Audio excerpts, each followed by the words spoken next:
Hello दोस्तों, मैं हरी सिंह का आप लोगों का फिर से एक बार स्वागत करता हूं आपके अपने YouTube channel cool mind study में। और आज मैं फिर से लेकर आया हूं करंट अफेयर्स की क्लास जो कि 13 मई 2020 की है।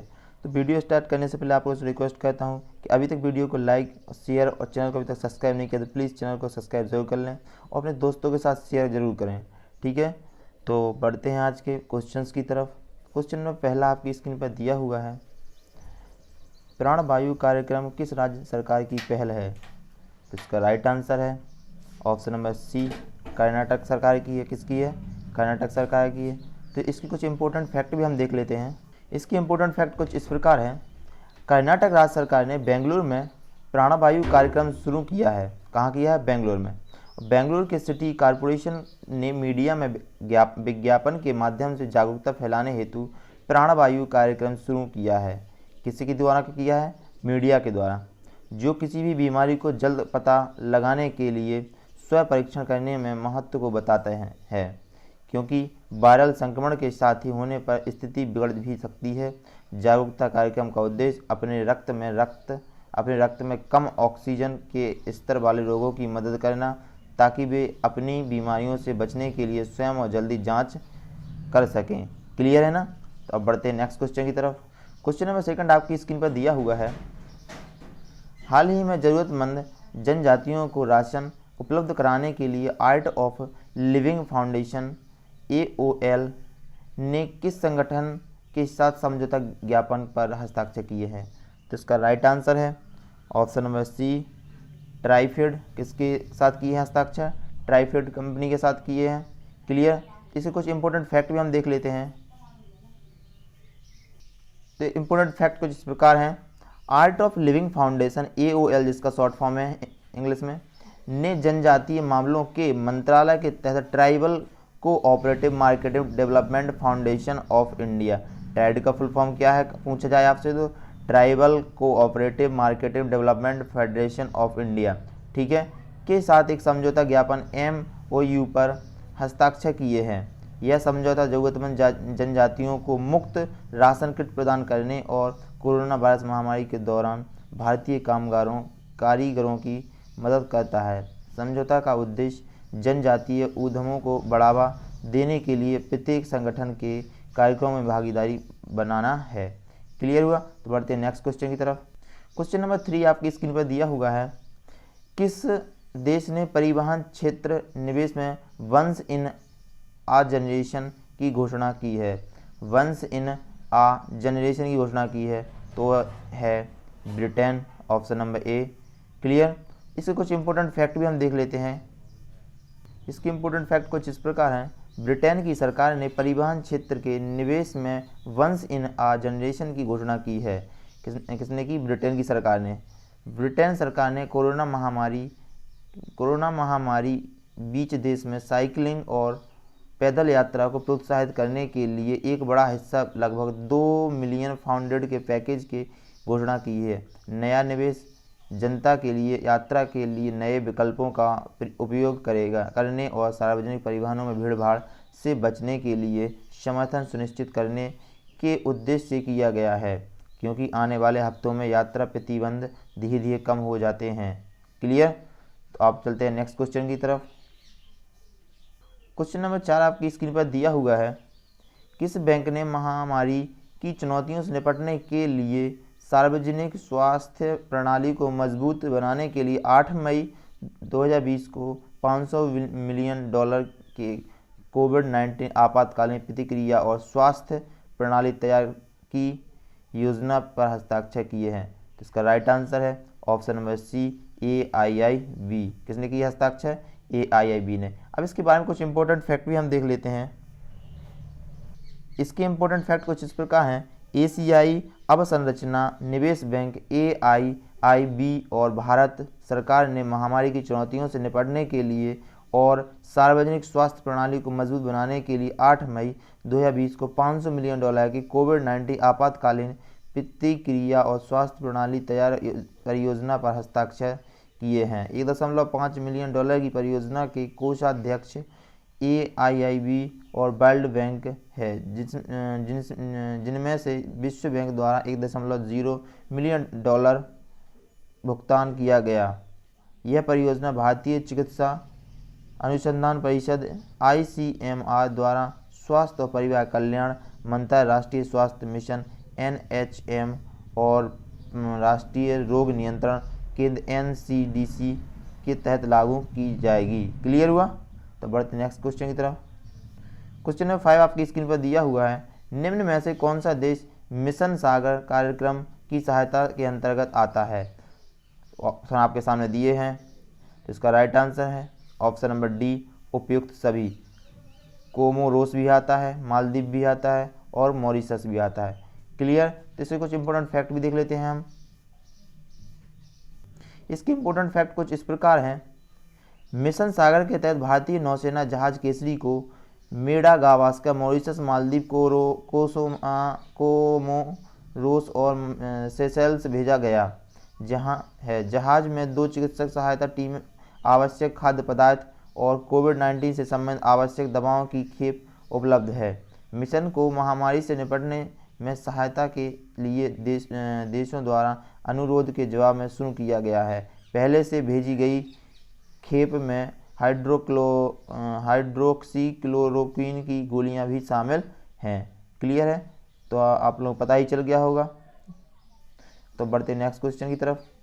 क्वेश्चन नंबर 6 आपके सामने दिया हुआ है स्क्रीन पर, निम्न में से कौन सी समिति सशस्त्र बलों के व्यय में सुधार और युद्धक क्षमता से जुड़ी है? तो इसका राइट आंसर है ऑप्शन नंबर सी, शेख तककर समिति। कौन सी?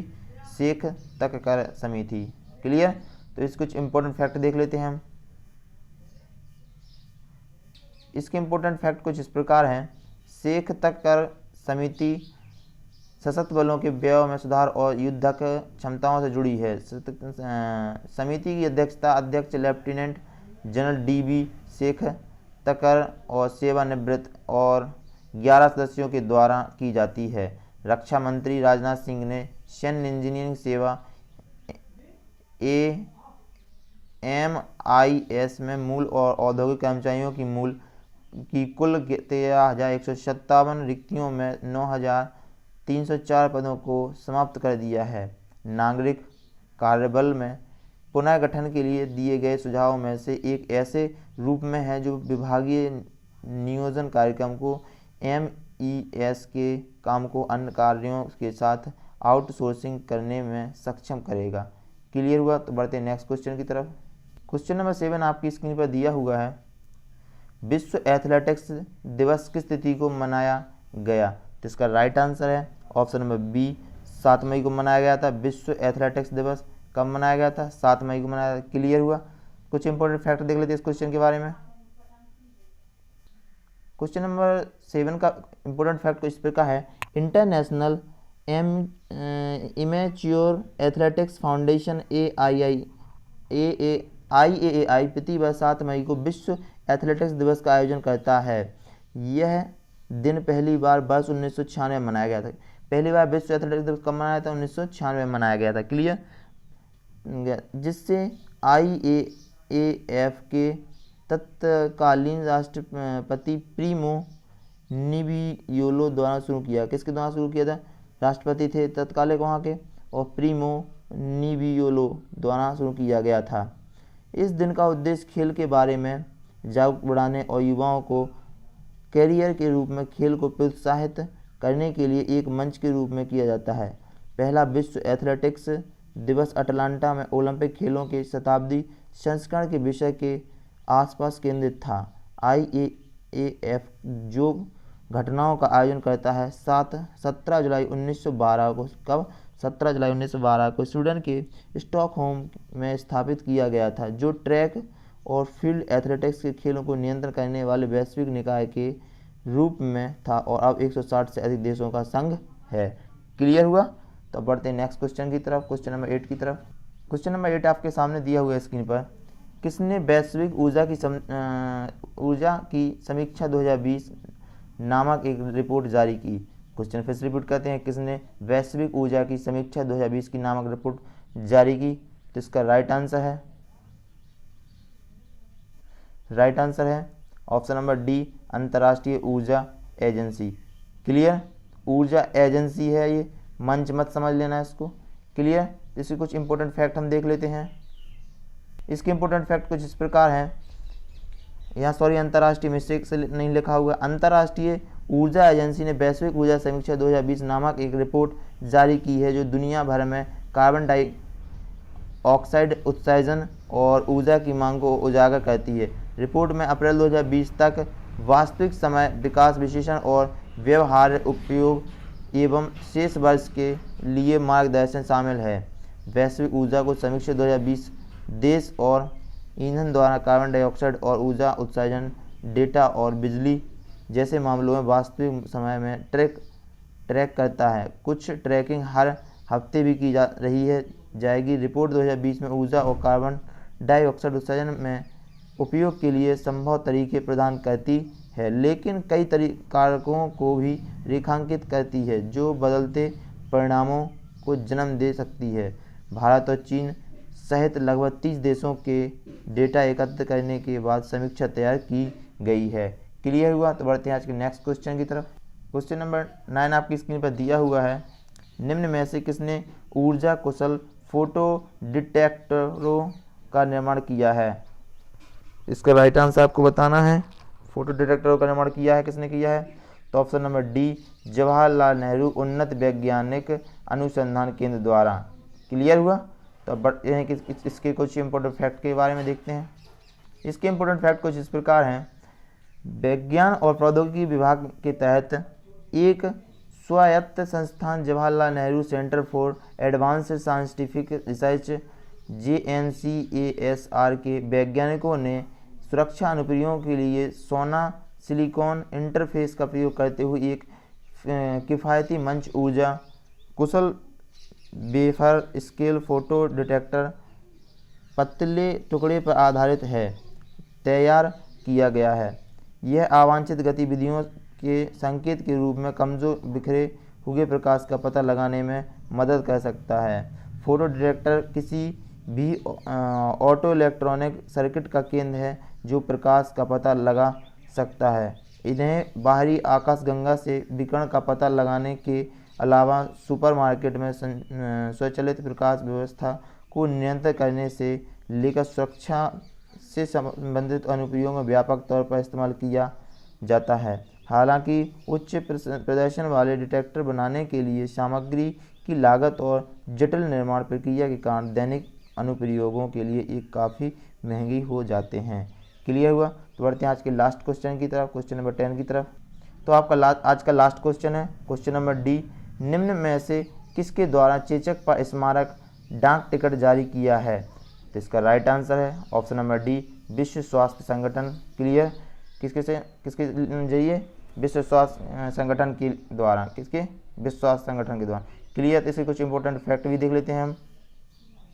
इसके इंपॉर्टेंट फैक्ट कुछ इस प्रकार हैं। विश्व स्वास्थ्य संगठन WHO और संयुक्त राष्ट्र की पोस्टल एजेंसी ने दुनिया से चेचक के उन्मूलन में 40 साल पूरे होने के मौके पर एक स्मारक डाक टिकट जारी किया है। मई 1980 में 33वीं विश्व स्वास्थ्य सभा ने दुनिया को चेचक से मुक्त घोषित किया।